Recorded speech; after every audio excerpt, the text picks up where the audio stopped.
NEET 2024 next question है। यहाँ पूछ रहे हैं आपसे कि डाईयूरेसिस इज़ प्रिवेंटेड बाय। जैसे हम जानते हैं कि ये कौन से चैप्टर है, तो ये एक्सक्रीटरी सिस्टम का आपका पार्ट है।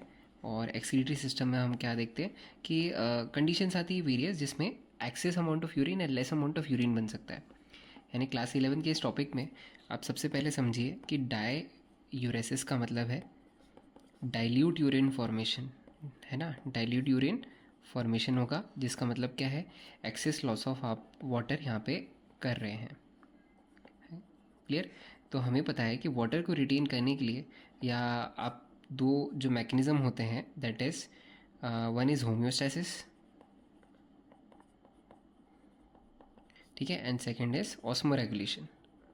हम इनको भी यहाँ पे होते हुए देखेंगे। और इसके लिए हमें पता है कि हम कुछ आयन का यूज़ करते हैं, जैसे नाम है Na या Cl, है ना, इनके थ्रू रेगुलेशन होता है। तो अगर आप देखेंगे यहाँ पे डायूरेसिस प्रिवेंटेड बाय, फर्स्ट अगर हम पढ़ेंगे renin from JG cell via switching off the osmoreceptor. नहीं, रेनिन जो निकलता है वो कब निकलता है, जब ब्लड प्रेशर का इशू आता है ना। हम पढ़ते हैं रास मैकेनिज्म, ये तब डील होगा और इसमें ये वर्क डाउन नहीं होता। ऑस्मो रिसेप्टर तो एक्टिव रहेंगे। अच्छा, ANF from atria of the heart, entry जो एट्रियल नाइट्री यूरेटिक फैक्टर है वो RAS का ही एंटागोनिस्ट होता है। तो ये दोनों मैकेनिज्म रन नहीं कर सकते यहाँ पे।